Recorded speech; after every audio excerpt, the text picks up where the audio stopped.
dengan tidak adanya payung hukum terkait dengan proteksi data pribadi, harusnya itu kita rem dulu lah. Ketika kita minta data, itu data rahasia. Waduh. Platform yang kita kenal saat ini, misalnya Gojek, Lazada, Tokopedia, tidak akan besar tanpa data dari masyarakat kita. Ya. Maka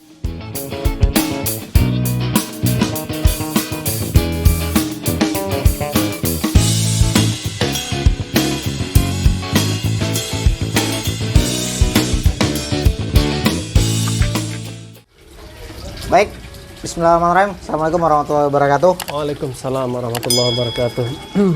Selamat sore dan salam sejahtera buat kita semua.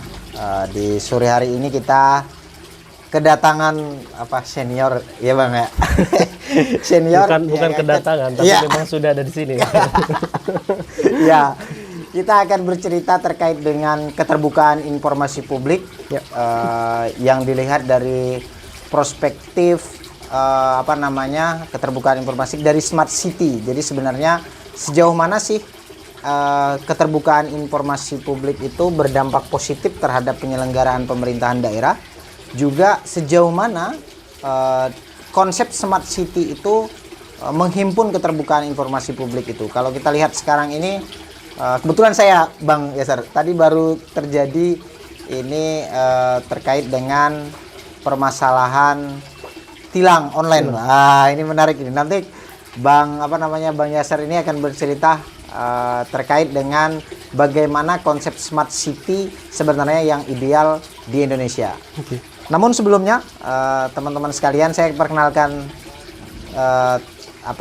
tamu serta rekan salah satu komisaris di Zulia Consulting itu namanya Bang Dr. Yasser. Dia S3 di Prancis, planologi. Nanti akan bercerita, kebetulan dia langsung meneliti disertasinya itu tentang smart city ya Bang? Ya, tentang smart city, big data, ya, open data big data. Bagaimana bahwa ada banyak hal yang secara empiris bisa kita lihat, nanti secara akademis yang akan disampaikan oleh Bang Yasser. Silakan Bang Yasser. Siap. Sebelumnya thank you Bang Jul atas undangannya. Tentu saya merasa sangat terhormat sekali ya. Meskipun ya tentu ini bukan pertemuan pertama ya, karena kita sudah sering kali berinteraksi, tapi ini adalah podcast pertama kita. Ya, betul. Insya Allah tentu saja saya terus mengingat ya tujuan yang disampaikan Mas Jul, supaya apa yang kita lakukan kita bisa produktif dan paling tidak terus memberikan sumbangsih baik itu keilmuan maupun mungkin untuk kebutuhan secara praktis ya. Oke. Mungkin sedikit saya cerita dulu background saya secara akademis, karena mungkin ada istilah bahwa nasab di dalam akademik itu sangat penting ya untuk melegitimasi ilmu yang ingin kita sampaikan. Saya studi di Prancis itu 2015 sampai dengan 2019. Kebetulan memang background saya dari S1 sampai S2 itu planologi. Tetapi memang planologi ini kalau di Eropa itu masuknya ke dalam rumpun social science dan humaniora. Oh, berarti itu termasuk yang ya Bang, di skupnya sosial ya? Skupnya bukan sosial. Skupnya sosial. Ya, karena kalau di Indonesia memang kebanyakan masuk di domain fakultas engineering, teknik ya. Yeah. Fakultas teknik banyak masuk ke sana, tetapi kebanyakan saya lihat di Eropa, khususnya Eropa daratan itu masuk ke dalam sosial humaniora, Bang. Urban and regional planning itu humaniora. Nah, sehingga pada saat studi di sana memang saya sudah berpikiran untuk mengambil topik smart city. Dari sini saya membuat proposal. Ternyata di sana saya masuk ke dalam rumpun namanya Doctoral School of Social Science di University of Lyon gitu, Pak. Memang ada ya Bang ya, kalau keren gitu lah. Antara keren, ilmu sosial dengan eksak digabung ya. Digabung ya. Jadi memang studinya di sana itu tentang bagaimana dialog ya antara eksakta ini dan ilmu sosial. Kurang lebih itu mungkin Bang waktu itu di sana. Oke. Saya mengambil topik smart city karena memang mungkin secara terminologi ya, smart city itu sendiri mungkin penjelasannya bisa berbagai multitafsir ya. Saya pikir mungkin harus kita maklumi dan kita harus bersyukur karena itulah bentuk dari hasanah keilmuan ya, keragaman dari keilmuan. Tapi izinkan saya untuk ngobrol tentang masalah smart city ini dari sudut pandang ilmu social science itu sendiri Bang ya. Siap. Gitu. Oke. Ya Bang. Oke, sebenarnya ini Bang. karena di beberapa tahun terakhir ini masih ada keterbukaan informasi publik, kemudian diintegrasikan di dalam smart city, kemudian diintegrasikan di dalam berbagai big data dan lain sebagainya. Sebenarnya kalau dari secara keilmuan itu kan rumpun yang berbeda ya Bang, betul, rumpun betul, yang berbeda. betul. Sehingga ini coba kita untuk berdiskusi lah sebelum kita memberikan gambaran ke daerah-daerah itu. Siap Bang, ya memang kita lagi demam smart city ya. Hampir semua daerah itu bahkan sudah ada yang buat perda Bang, perda master plan, roadmap untuk smart city. Sudah banyak beberapa daerah ya. Kalau provinsi malah sudah ada namanya provinsi cerdas Bang. Oke. Smart provinsi itu berarti sudah ada. Smart regional. Ya. Oke, ya Bang. Mungkin sedikit saya kupas dari historinya dulu Bang ya, smart city ini. Sebetulnya kalau dalam studi urban and regional planning, konsep smart city ini pertama kali lahir dari konsepnya namanya Pak Profesor Mitchell ya. Mitchell ini dia pendiri Orange Lab di MIT. Jadi pada tahun 1992-1995 dia sudah membuat sebuah buku judulnya Bit of Cities. City of Bits. Jadi maksudnya dia menggambarkan bagaimana suatu saat nanti kota-kota itu akan terdiri atas susunan sensor yang bisa mengantarkan informasi dari setiap kejadian kota itu secara real time. Makanya dinamakan City of Bits. Detak-detak dari setiap sudut kota masuk ke dalam pusat sistem informasi. Ya, jadi mungkin kurang lebih penerapannya saat ini seperti common room gitu Bang. Common room gitu ya. Nah, itu sebetulnya idenya sudah sejak 95 dari William Mitchell namanya, dari Orange Lab di MIT. Tapi secara masifnya, secara global itu lahir dari konsepnya Cisco pada tahun 2005, kemudian konsepnya IBM pada tahun 2007. Oh, itu dari IBM termasuk ya Bang? Ya, jadi sebetulnya konsep smart city itu secara akar keilmuan itu tidak ada akarnya gitu Bang. Ya karena biasalah di dalam kajian sebuah ilmu itu, kalau di dalam urban and regional planning mungkin mereka juga punya yang namanya itu apa dasar-dasar ilmu perencanaan dan sebagainya. Tetapi memang ada sebuah anomali lahirnya smart city ini itu tidak ditemukan akarnya dalam ilmu urban and regional planning, tapi itu memang lahir dari konsep yang ditelurkan oleh swasta. Intinya memang pada saat itu di dalam sebuah buku bestseller ya Bang, 2013 ditulis oleh Anthony Townsend, judulnya Smart City. Memang disebutkan bahwa IBM itu mentargetkan kota-kota itu, pemerintah daerah dan seterusnya itu sebagai virgin market Bang. Virgin market. Berarti langsung ini ya Bang, ketika mengeluarkan konsep smart city terintegrasi keterbukaan informasi dengan publik.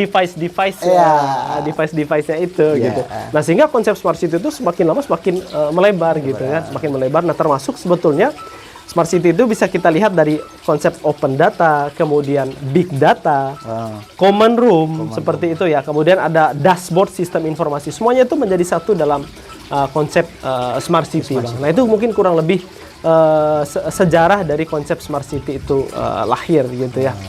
Dan yang pertama mungkin konsep smart city pertama kali dipakai itu oleh Rio de Janeiro, Bang. Ya karena kebetulan petinggi IBM namanya Guru Banavar, itu kebetulan CEO-nya orang India. Jadi dia mungkin punya akses ya dengan mayor dari Rio de Janeiro. Kemudian mereka membuat common room, namanya sala de control, control room ya. Itu bahasa Portugis ya, lebih seperti itu. Bang, kalau ini keterkaitan antara apa namanya open data, kemudian kalau di kita itu terkenal namanya keterbukaan informasi publik. Iya, Bang. Iya. Jadi kan ada informasi publik yang bersifat privat, ada yang bersifat publik gitu loh, yang jadi yang misalnya yang privat apa namanya data-data pribadi kita dan lain sebagainya. Itu bagaimana sih diintegrasikannya? Kalau ada salah satu jurnal ilmiah itu yang mengatakan bahwa keterbukaan informasi publik itu dapat berinfek positif terhadap kinerja, bisa tidak. Jadi misal keterbukaan informasi publik itu yang disebut dengan positif, ada checks and balance dari masyarakat gitu Bang. Nah, terhadap kinerja. Ini sebenarnya lingkupnya mana yang disebut dengan privat, mana yang disebut dengan data publik itu seperti apa Bang kalau di konsep smart city? Mungkin secara teknis open data itu kan memang menjadi satu bagian dari smart city itu sendiri Bang ya. Artinya memang kota, pemerintah ya secara umum itu didorong untuk dapat membuka data publik itu secara terang-terangan. Ya, tetapi mari kita lihat dalam sudut pandang yang lebih kritik Bang. Dalam arti apakah memang keterbukaan data itu memang sudah sesuai Sudah sesuai ya secara value, ataukah sebetulnya ini hanyalah sebuah katakanlah campaign marketing dari entrepreneur itu sendiri. Saya berikan sedikit ilustrasi bahwa pada tahun 2015 ya, sekitar tahun 2015 ya, Eropa itu membuat sebuah regulasi namanya tuh GDPR, Bang. General Data Regulation Protection ya. Jadi itu memang konteksnya adalah untuk memproteksi privacy dari data-data itu. Karena mereka menganggap bahwa data setiap individu itu tidak boleh diperjualbelikan. Data itu merupakan milik pribadi.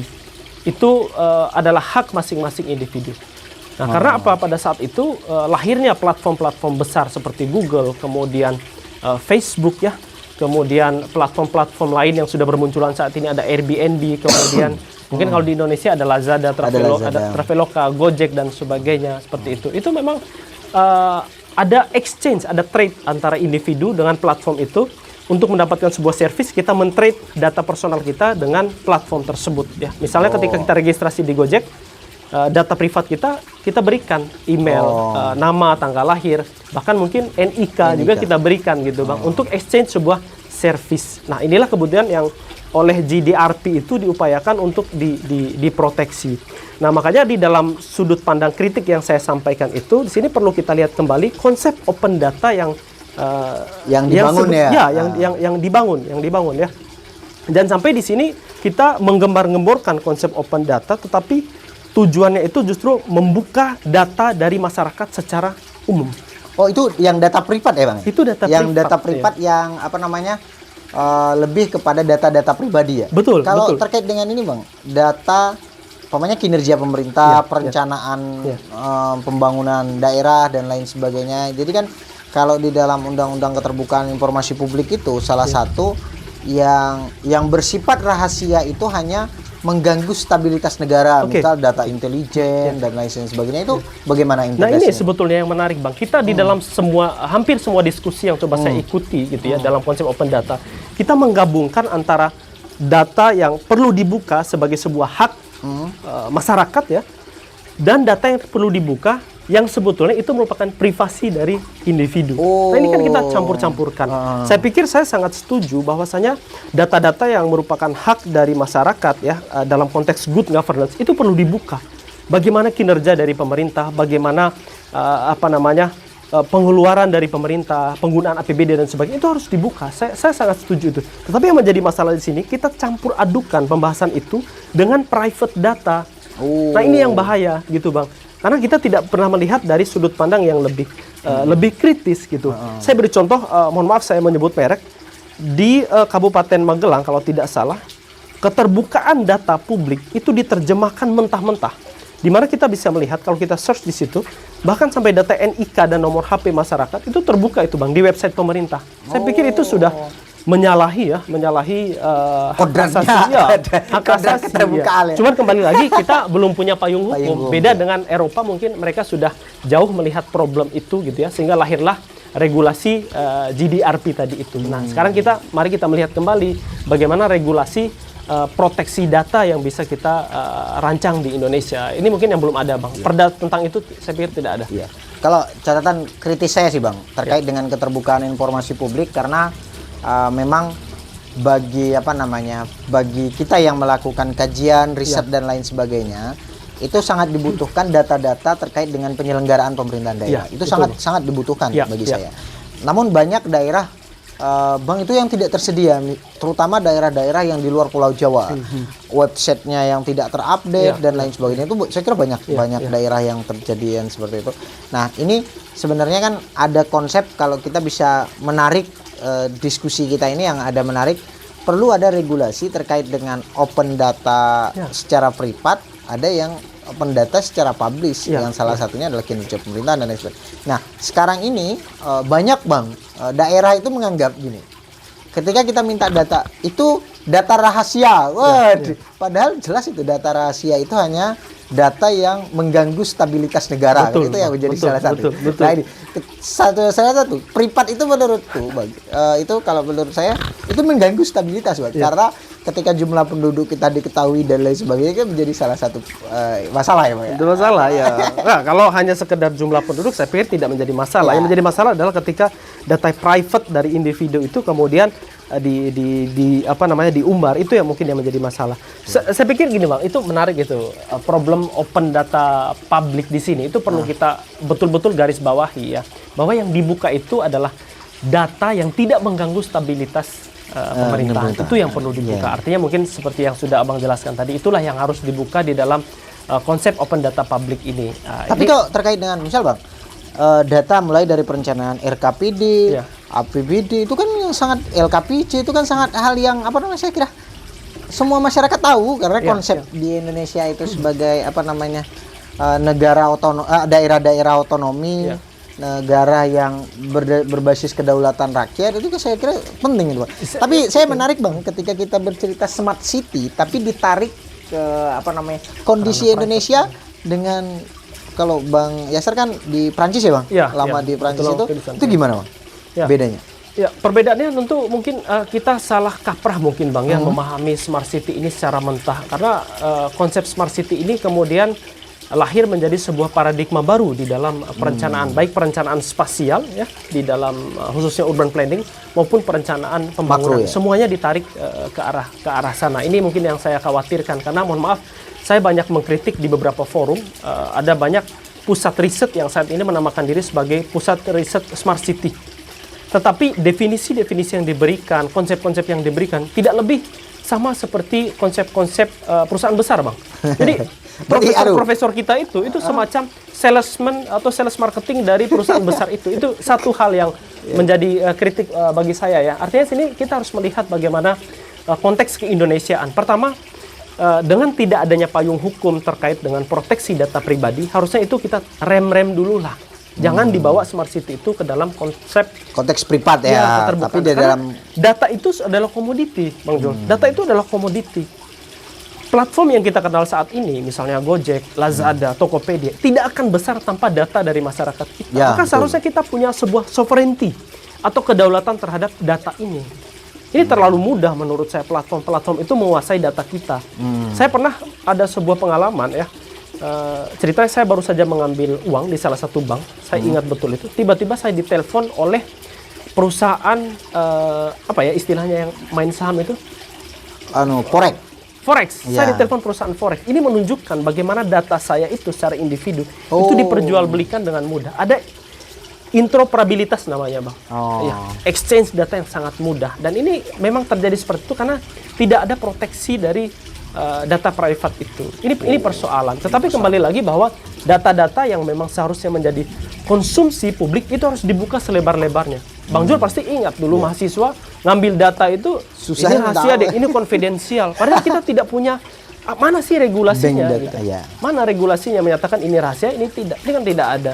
Nah, saya pikir di sini yang seperti itulah yang harus kita dorong melalui regulasi-regulasi baik melalui peraturan menteri ya mungkin atau mungkin kalau keterbukaan informasi publik sudah ada undang-undangnya, tapi memang ada batasan di dalam keterbukaan informasi publik itu bahkan ada sanksi. Ada sanksi yang perlu menjadi salah satu terhadap, tapi ini tidak dijalankan.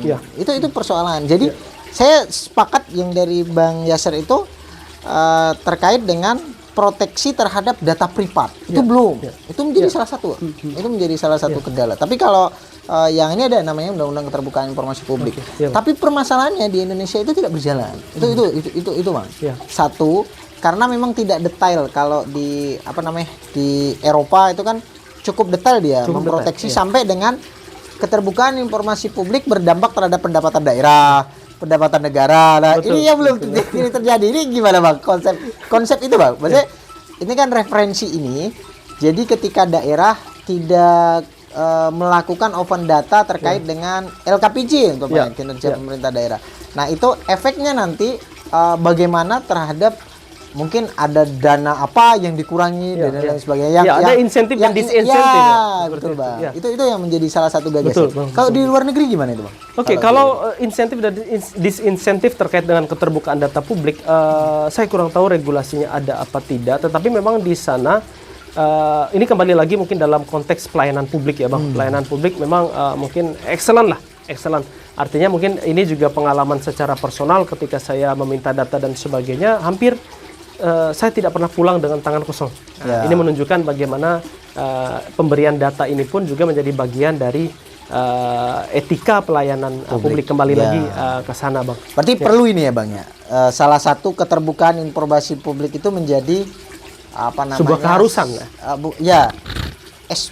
pelayanan minimum, SPM, standar pelayanan minimum itu. Kalau di kita itu kan urusan pilihan Bang. Mulai dari pendidikan, kesehatan sampai dengan urusan sosial. Tapi open data itu mungkin bisa menjadi salah satu perlu ada SPM-nya gitu Bang ya. Ini menarik ini Bang. Tema-tema ke depan kita itu ada standar pelayanan minimum pemerintah daerah, itu menarik kita bahas. Saya setuju Bang. Tapi sebetulnya begini Bang, terkait dengan open data harusnya kita tidak kaget. BPS itu sudah menjadi sebuah embrio bahwa kita itu memang bergerak ke arah open data. BPS itu sudah menampilkan datanya secara terbuka dalam website gitu kan. Saya pikir data makro ya. Betul. Nah, ini kan tinggal kita support dari data-data sektoral, data-data tematik ya seperti itu, pendapatan dan sebagainya gitu ya. Dan ini yang saya kecewa itu di situ Bang. Kenapa BPS itu tidak pernah menjadi pionir untuk program open data ini? Padahal dia itu adalah banknya data ya, seharusnya banknya. Gitu. Harusnya dialah sebagai pionirnya gitu Bang. Kalau dulu pernah Bang, kita itu di tahun kemarin melakukan webinar dengan salah satu BPS. Itu kita menyampaikan bahwa kenapa sih antara data pemerintah dengan data BPS. BPS itu kan sifatnya vertikal ya Bang, dari pusat langsung ketika back datanya. Ternyata di BPS itu data makro Bang, bukan spasial. Tapi ketika bercerita terkait dengan data yang disediakan oleh pemerintah daerah, itu sifatnya spasial. Mari kita lihat Bang. Jumlah penduduk saja antara data BPS dengan data di pemerintah daerah itu berbeda. Betul, ada diskrepansi data. Nah, ketika kita melakukan pertanyaan kenapa itu bisa berbeda? Karena beda metodologi. Saya salah satu orang yang ketika kita bercerita ilmiah, metodologinya seperti apa secara penghitungan, tapi metodologi itu kan menghantarkan kepada hasil gitu loh. Jadi bukan itulah yang menjadi alasan kalau menurut saya ketika mau kita integrasi data. Nggak mungkin loh Bang. Betul. Ketika Bang Yasser di BPS menghitungnya 1 + 1 sama dengan 2 gitu. Nah, saya menghitungnya 1 + 1 sama dengan 10 kan nggak mungkin gitu loh. Nah, ini menjadi saya pikir itu argumentasi yang sangat lemah ya. Misalnya kita menganggap kenapa pemerintah daerah dan data BPS itu berbeda. Alasannya karena perbedaan metodologi. Itu argumentasi yang sangat lemah. Maksud saya tidak mendasar lah Bang. Karena ada di dalam konsep tata kelola, teori-teori governance itu kan dijelaskan bagaimana integrasi antar satu sektor dengan sektor lainnya, itu antar OPD dengan OPD lainnya. Saya pikir itu yang harus dikedepankan gitu ya. Bagaimana ada sebuah sosiolog namanya Pierre Bourdieu gitu Bang. Dia membahas masalah the struggle of power gitu. Struggle of power ini bagaimana gesekan power antara BPS itu dengan pemerintah daerah. Nah, ini yang harus kita sejajarkan dulu frekuensinya supaya tata kelola itu bisa bermuara di dalam sebuah kerjasama yang mutual gitu Bang. Jadi kan inilah salah satu fungsi leadership itu adalah menggerakkan itu Bang. Untuk tema-tema ke depan itu kita bercerita tentang standar pelayanan. Saya kembali lagi Bang, terkait dengan smart city, kemudian big data dan beberapa. Ini sebenarnya secara konsep Bang, smart city itu induknya, lingkupnya itu terdiri dari apa saja sih Bang? Jadi kan sekarang kalau kita bercerita sama orang-orang planologi, ketika dia bercerita tentang smart city, dia bercerita tentang engineeringnya, engineer-nya aja. Tidak bercerita tentang bagaimana konsep di dalam sosial, aspek sosial dan lain sebagainya itu Pak. Kemudian ketika kita bercerita smart city dengan orang-orang IT, itu bercerita tentang koneksi, jejaring, connecting dan lain sebagainya. Itu yang menjadi salah satu. Tapi ketika kita bicara dengan orang sosial, smart city di dalam konsep kebijakan publik itu adalah satu yang tadi keterbukaan informasi penyelenggara pemerintah daerah. Sebenarnya lingkupnya ada di mana saja itu? Kembali lagi tadi Bang Jul bahwa ada sebuah teori essays gitu ya, mengatakan bahwa smart city itu dia bebas makna, dalam arti tidak ada satu definisi yang sudah disepakati secara umum terkait dengan smart city ini Oh, sendiri. termasuk kan ya turunannya. Jadi kalau kita di manajemen strategik itu kan Menyatakan jelas seperti tuh. ini, Jadi kualitas strategik terdiri dari planning, implementation, evaluasi. Nanti turun lagi ada apa gitu. Itu belum ada secara konseptual ya. Betul. Artinya begini, artinya ketika orang manajemen mengatakan smart city ini seperti ini, silakan, itu adalah hak Anda. Ketika katakanlah orang sosial mengatakan smart city itu harus seperti ini. Pelayanan publik mengatakan smart city itu seperti ini. Orang teknik sipil, elektro, smart city seperti ini. Itu silakan. Karena pada prinsipnya memang smart city itu tidak memiliki satu definisi tunggal. Jadi dia memang multitafsir ya, multitafsir. Tetapi paling tidak harusnya smart city itu didefinisikan atau dimaknai dalam sebuah value. Maksud saya seperti ini, ketika kita menerapkan smart city karena dia konteksnya teritorial ya, city, kota. Maka siapa ekosistem yang ada di dalamnya? Apakah kita berorientasi pada pelayanan yang baik untuk masyarakat? Ataukah ada upaya-upaya proteksi terhadap lingkungan? Yes. Nah, ini saya pikir value-value seperti ini yang harus kita pertahankan. Mungkin sebagai contoh ya, mungkin agak jauh ya Bang Jor ya, atau mungkin kita bisa mengambil sebuah contoh yang dekat lah. Beberapa daerah itu sudah mulai menerapkan konsep smart city dalam, misalnya secara fragmented, itu smart health. Ya, Misalnya pengambilan antrian rumah sakit atau dokter itu sudah tidak lagi harus membuang waktu ke rumah sakitnya, tapi cukup pakai aplikasi. Saya pikir ini adalah hal-hal sederhana tapi memiliki value yang sangat besar, value pelayanan yang sangat prima. Jadi Saya pikir itu, Bang. poinnya ini ya Bang, poinnya smart city itu mempermudah ya. Poinnya kita mempermudah semua aktivitas dan lain sebagainya. Ya. Baik, mungkin itu Bang Yasser. Thank you, matur Bang. nuwun nih waktunya untuk kita bisa berdiskusi di sore ini sambil menunggu waktu maghrib ya Bang. Maghrib, ya. Berdiskusi terkait dengan smart city, jadi bagaimana mengintegrasikan keterbukaan informasi publik di dalam konsep smart city. Poin penting rekan-rekan sekalian yang perlu memang kita ambil dari diskusi singkat kita, mudah-mudahan ini bisa istiqomah Bang. Insya Allah, Bang. Kita Sedikit bisa demi sedikit ya, kita konsep beberapa melakukan sharing diskusi. Malah saya harapannya mungkin nanti ada bedah buku, Bang. Ya, cocok Bang. Siap. Ada buku apa yang kita lakukan gitu ya Bang. Ya, betul. Itu akan terus dilakukan. Poin penting di dalam diskusi hari ini adalah bagaimana smart city itu kita maknai sebagai value di dalam penyelenggaraan, baik itu negara, pemerintah daerah, baik itu provinsi maupun kabupaten kota, sampai dengan ke tingkat desa itu dengan kemudahan ya Bang. Betul. Bagaimana mengintegrasikan, kalau orang IT bercerita tentang jejaring dan konektivitas, maka itulah yang disebut dengan smart city kan. Betul. Ketika orang planologi bercerita tentang smart city itu adalah sebuah kawasan terintegrasi satu sama lain. Nah, itu salah satu konsep yang dibenarkan juga karena di dalam konsep ini ya Pak. Nah, mungkin itu teman-teman sekalian. Selain itu memang poin penting perlunya regulasi terkait dengan proteksi data pribadi. Selain dari proteksi data pribadi juga di Indonesia sudah ada Undang-Undang Keterbukaan Informasi Publik, tapi yang mengatur terkait dengan kinerja dari penyelenggaraan pemerintahan daerah yang secara komprehensif harus diketahui oleh masyarakat.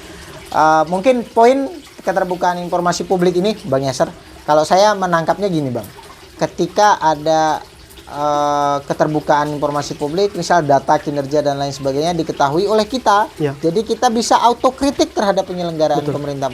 Jadi ketika ada autokritik itu kan itu salah satu kemajuan. Kalau saya menyebutnya Bang, kalau besok saya jadi presiden gitu, itu saya buatkan panggung orasi Bang. Jadi setiap hari saya suruh orang orasi di situ tuh ngeritik apa kinerja pemerintah. Itu kalau itu kita menjadi bupati jadi, nah itu dibuatkan aja satu untuk panggung orang orasi. Kalau di Amerika kan ada tuh apa namanya? Speaking corner. Ya, speaking corner itu menjadi salah satu. Jadi orang itu boleh berorasi, boleh mencaci maki penyelenggara pemerintah daerah. Begitu juga dengan penyelenggara pemerintah daerah, presiden, menteri-menteri nggak boleh baper ya Bang. Nah, betul. Siap Bang. Mungkin penutup Bang, apa? Siap. Saya pikir itu tadi Bang, harapannya memang kita harus tahap demi tahap. Alhamdulillah kiranya kalau misalkan konsep smart city ini kita bawa dulu ke dalam konteks keterbukaan data untuk konsumsi publik, saya pikir itu sangat baik ya. Artinya nanti kita berharap bahwa proses demokrasi ini akan terus berjalan, tapi berdasarkan pada data yang valid. Data yang valid itu dari mana?